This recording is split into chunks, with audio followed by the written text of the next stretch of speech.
You know, I have a message called No Weapon. I don't know if some of you have heard it. It's a life message for me. And we created these No Weapon bands. Some of you wear them. And it's based on Isaiah 54:17. No weapon formed against you shall prosper. And what the enemy will do to you. Well, today I'm going to flip it over and I'm going to call this message, Yes, Weapons. I'm a woman, so I can change my mind and get away with it. You know, there are weapons that God has designed for us to be able to live life victoriously on this earth. See, the enemy could throw things your way in your childhood, give you traumatic experiences, make you set you up to make you fail, have tragedy on your life, sickness on your life. And if we don't learn to use these weapons, we will live a very miserable life. But God has created these weapons so that we can use them effectively and live above the storm. We can also live in such a way that those terrible things that happened to us when we were children or growing up or even recently will have no trace on us, will have no hint on us when we learn to use these weapons properly. These weapons are so powerful, they are lethal. They can bypass nature, defy science, cancel medical reports, and change world history. They don't listen to the rules of the world. They go above that. So we're going to chat about these weapons, and I have 3 simple points about what they are. Number 1, these weapons, or your weapons, are powerful. Your weapons are powerful. Mark 9, there's a story about Jesus, and he talks about these weapons in this story. Mark 9, verse 14, it says, "Now when they came down the mountain to the other 9 disciples, they noticed a large crowd of people gathered around them with the religious scholars arguing with them. The crowd was astonished to see Jesus himself walking towards them, so they immediately ran to welcome him. 'What are you arguing about with the religious scholars?' he asked them. A man spoke up out of the crowd. 'Teacher,' he said, 'I have a son possessed by a demon that makes me mute. I brought him here to you, Jesus. Whenever the demon takes control of him, it knocks him down and he foams at the mouth, gnashes his teeth, and his body becomes stiff as a board. I brought him to your disciples hoping they could deliver him, but they were not strong enough.' Jesus said to the crowd, 'Why are you such a faithless people? How much longer must I remain with you and put up with your unbelief? Now bring the boy to me.'" Jesus says what I think. It's a joke. "So they brought him to Jesus. As soon as the demon saw him, it threw the boy into convulsions. He fell to the ground, rolling around, foaming at the mouth. He knew his time was coming to an end. Jesus turned to the father and asked, 'How long has your son been tormented like this?' 'Since childhood,' he replied. 'It tries over and over to kill him by throwing him into fire or water. But please, if you are able to do something, anything, have compassion on us and help us.' Jesus said to him, 'What do you mean if? If you are able to believe, all things are possible to the believer.' When he heard this, the boy's father cried out with tears, saying, 'I do believe, Lord, help my little faith.' Now when Jesus saw that the crowd was quickly growing larger, he commanded the demon, saying, 'Deaf and mute spirit, I command you to come out of him and never enter him again.' The demon shrieked and threw the boy into terrible seizures and finally came out of him. As the boy lay there looking like a corpse, everyone thought he was dead. But Jesus stooped down, gently took his hand and raised him up to his feet, and he stood there completely set free.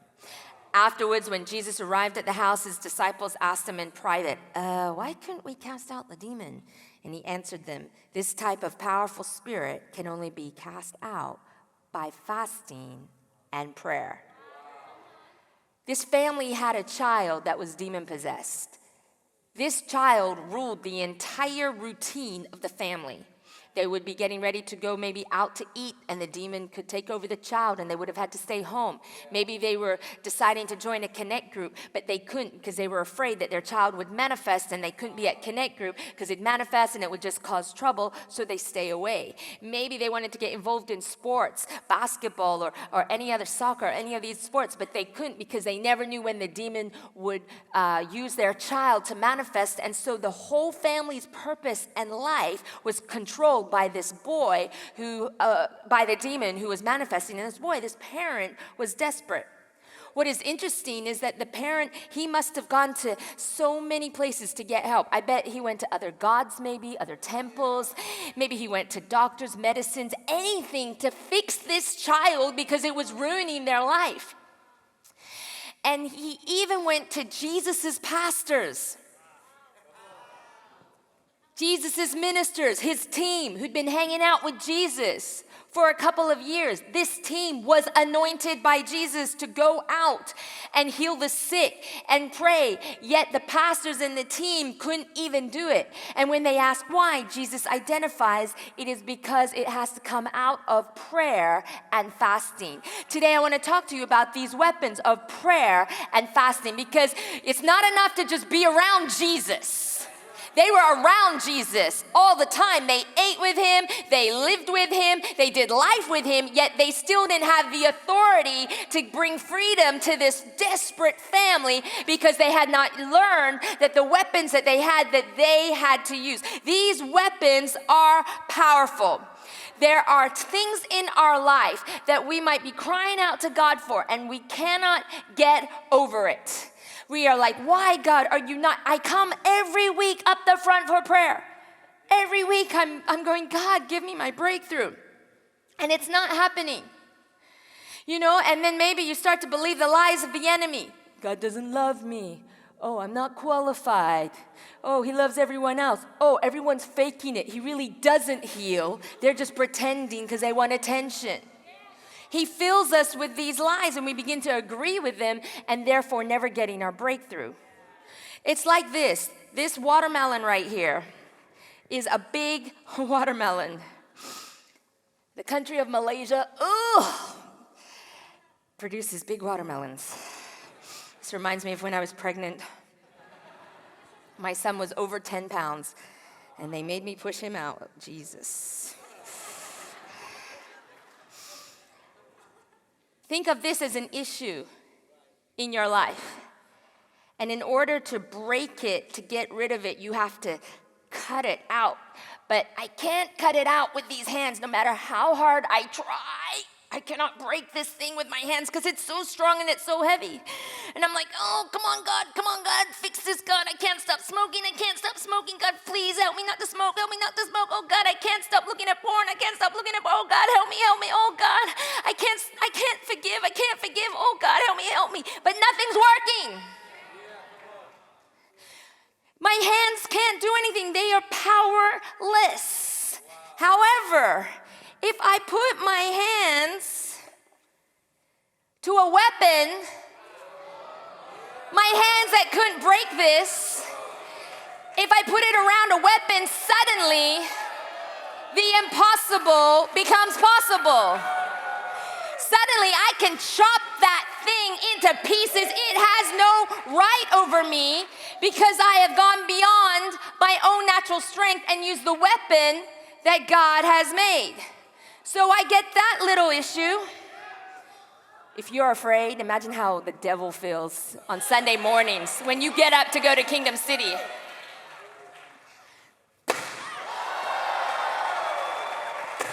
Go! In Jesus' name, get out of here! Addiction, cancer, sickness, poverty, that breakthrough that I'm after. Get off my kid, get off my husband, get out of my house, devil. You have no right to me. When you put your hand to the weapon of prayer and fasting, suddenly the impossible becomes possible. Oh, come on, Kingdomcity, give him a shout of praise. Your victory is near. Your victory is near. Your healing is near. Your breakthrough is near.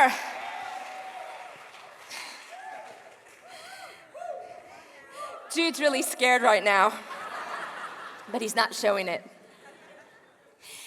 Your weapon of prayer and fasting can move mountains. It can shake earth. It can turn history around, and it can heal the brokenhearted. You know, we've been fasting and praying globally as a church. And I've been getting text messages from the different cities of testimonies that have happened. And they're more than usual. Why? Because we're adding prayer and fasting to the mix. A couple of days ago, some of our youth team were at the prayer meeting, and a lady came, and she had been running a prayer meeting in her place for 6 years, and there'd been no breakthrough. And before she left, she asked the youth pastor and the team to pray for her, that her prayer meeting would go to a new level. So they laid hands on her and they prayed for her, and she left. That day, she sends them a text and says, "You will not believe the prayer meeting we had today. A guy walked in who was addicted to alcohol for years. We prayed over him. That spirit left him in Jesus' name. The whole prayer meeting went up to another level. Thank you, Kingdom City." See, what happens is when you had prayer and fasting, suddenly power happens. You know, your weapons are stronger. They're powerful, and they're also stronger than the enemy. The enemy is strong. I don't deny that. He's strong. He's very smart.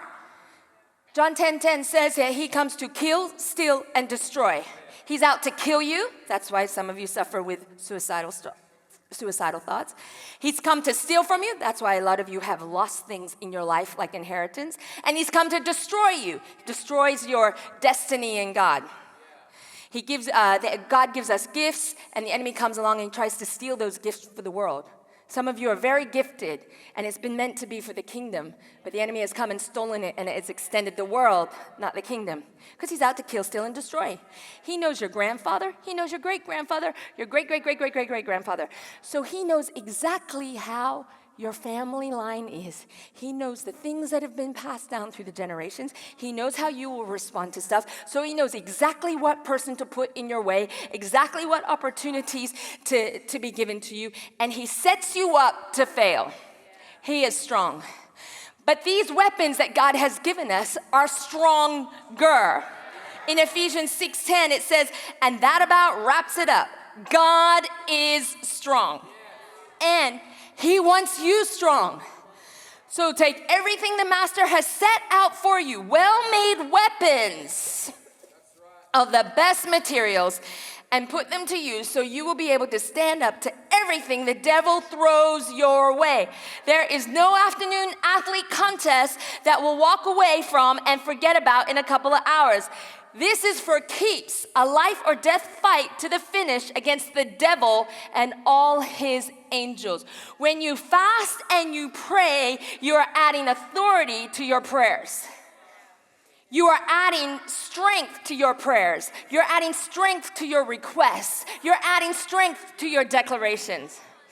You know, as a family, we decided to fast together. I mean, we always include our kids in whatever we do. So leading up to this fast, we sat the kids down and we said, okay, family, kids, boys, what are we going to fast? So they decided that they were going to fast Xbox. Yay! I was trying not to be happy.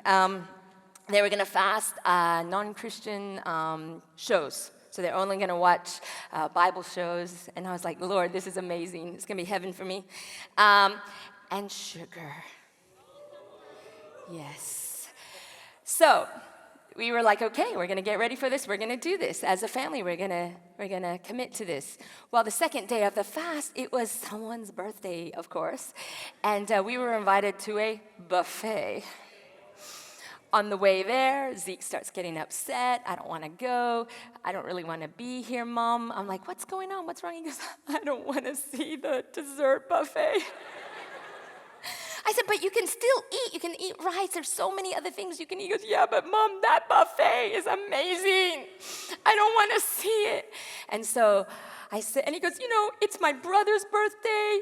It's Troy's birthday, who we were celebrating. You know, it's just not fair. And so I said to his dad, maybe we should just let them have, you know, the night off, their kids, you know, and it's a birthday and stuff. So their wise father said, okay, boys, it's your choice. You can decide if you want to fast or not, and you will not get in trouble if you decide to break it. It's okay, but we're going to leave it up to you to choose. And they're like, so we get to the hotel, to the buffet, and Zeke goes up to the buffet. He puts his face up against the ice cream thing, and he's just bawling his eyes out, like you'd think that I had died, you know, like this. Meanwhile, his brother walks by him, piling the plate up. Caleb had no problem breaking his fast. Caleb's sitting there across from him, eating his donut, like going, it's so good, Zeke, it's so good. And Zeke's like, and I said, Zeke, you know what? You can go if you want. You can go and everything. You can go and break it, whatever. And he goes, no, Mom. And he's crying. He goes, more authority. More authority. At a young age, you can teach your children the power of these weapons. They are stronger. They are stronger than what the enemy can throw your way. For many years, I suffered with nightmares, demonic nightmares. They would come in and give me traumatic experiences. I would wake up upset. I would wake up traumatized. And no matter how much I prayed, they would still come in and attack me. And I didn't understand where I had opened the door. I even renounced. I broke. I did the freedom, and nothing was happening, and I couldn't work it out. So one day I packed up my things and I went to a caravan park. We have these caravan parks in Australia out in the middle of nowhere. I turned off my phone. For 5 days I sat in that caravan park, just me and God, and I wrestled the enemy. 5 days, only water, 5 days, just went at it. And I went at it and I said, you will have no hold on me. I'm going to take you on. I've had enough of these nightmares. When I leave, it's never going to come back. And you know what? They never came back. Your weapons are stronger when you fast and you pray. Franklin Hall, an amazing man in the early 1900s, right after the Second World War, they had just experienced the atomic bomb in Japan. He wrote this book called Atomic Power with God Through Fasting and Prayer.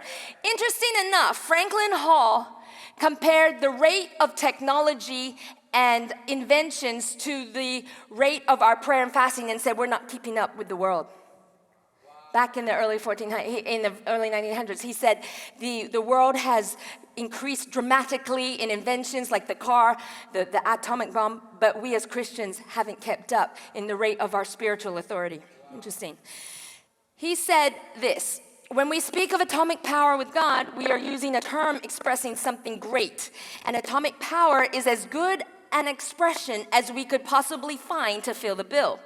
We are not exaggerating in the least when we compare fasting and praying with the power of the atomic bomb, because to the Christian, fasting will truly bring atomic spiritual power. We need atomic spiritual power today. The enemy is unleashing more than he ever has because he knows his time is short. We need to go beyond what he has, stronger than what he has, and it will only come from a people who decide to fast and to pray. Your weapons are stronger. Lastly, your weapons need you to keep at it. To keep at it. Luke 18, Jesus tells the story of the persistent widow. And it's about a widow who keeps going to a judge, keeps approaching a judge who's ungodly, doesn't love God. And this widow is like, Judge, I need justice. I need justice. Something has happened to me. I need you to act. One word from you will bring me justice. And the judge is like, get out of my face. I don't have time for this. Go. So she comes back again. Judge, I need justice. He's like, I told you no. Go. Judge, I need justice. I reckon this widow would have turned up at the mamak. Judge, I need justice. He would have been like, oh my gosh. Then he would have gone to his car. She would have popped up from the window. Judge, I need justice. She would have turned up at the family gathering. Judge, I need justice. She would have DM'd him on social media. Judge, I need justice. Tagged him on every photo, taking photos of what she needed, tagging him, Judge, I need justice. Turning up at the courtyard. I need justice. I'm watching you. I'm going to get him. Finally, he's like, that's enough. All right, you can have it. There you go.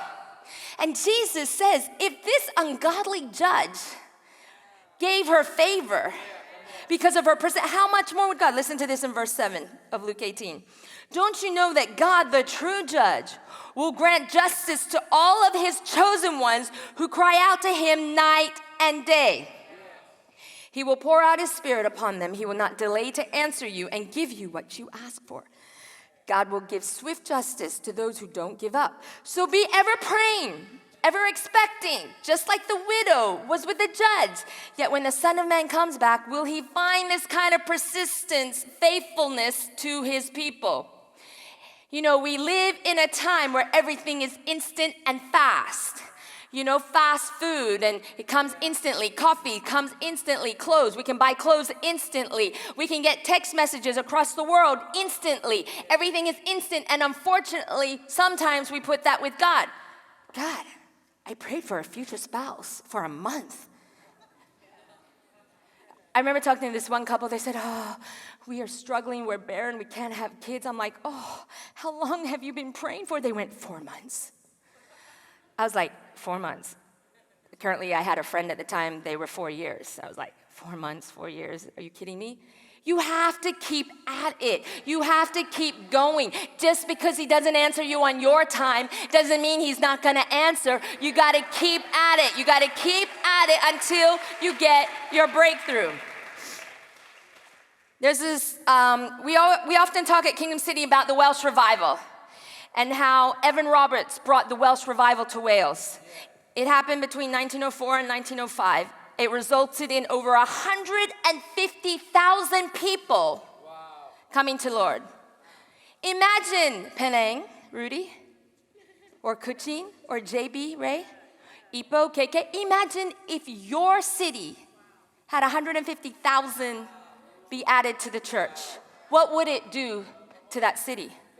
Or here in KL, 150,000, that was 100 years ago. If you do the ratio with all the population, now that could be like 1 million. What would KL look like? What would government look like and the media look like? And it would be so different. This is what I love about this revival. Not only did people get saved, which is amen, amazing, but a whole bunch of stuff happened in the town as a result. Crime rate dropped. The police force reported that they had little more to do than supervise people going to church. Love that. Judges turned up to courts to discover no cases to try. People had stopped suing each other. They couldn't sell alcohol as no one wanted to buy it. Pubs closed down as people wanted to be at church than the pubs and clubs. Horses had to be retrained as they didn't know how to respond to kind words. They were so used to being yelled at through swear words that when their owners became Christians, they had to retrain the horses. Revivals hit when you have to retrain the animals. And the minds were filled with sounds of hymns and prayers, not dirty jokes. Evan Roberts is quoted as saying this: prayer is the secret of power. Prayer is the secret of power. See, this revival didn't just happen overnight or over a year. Evan Roberts was 13 years old when he decided to pray for revival for his city. Every night from 13 years old, he would pray, God, revive my city. They would say, revive my city, revive my city. He didn't stop at 15 when he'd prayed 2 years every night. He didn't stop at 18 when he had prayed 5 years every night. 5 years every night he'd prayed. He hadn't seen anything, but he kept at it. He didn't stop at 20. He kept praying, God, revive my city. At 20, he didn't stop at 23. 23, he'd been praying 10 years. Every night, some of his prayer meetings went on for 4 to 5 hours. But it didn't stop him. He kept at it like the persistent widow. He kept using it. He kept at it again. God, revive my city, revive my city, revive my city. It wasn't until he was 26 years old when God came down like a wind and turned the whole state of Wales upside down. They are still benefiting from the revival that happened over 100 years ago. Your weapon requires you to keep at it. See, when you fast and pray, you are adding authority to your fist, to your fight. You got to keep at it. You got to keep going. You got to keep asking until you get your breakthrough. Maybe it is your unsaved family member. You got to keep at it. Maybe it is a sickness in your family. You got to keep at it. Maybe it is an addiction that you're struggling with. You got to keep at it. Maybe it's a business deal. It's not coming through. You got to keep at it. You got to keep at it. Maybe it's revival in this city. You got to keep at it. Come on, Penang. Maybe it's Penang. You got to keep at it, Rudy. Come on, KK. Come on, Fiona. You got to keep at it.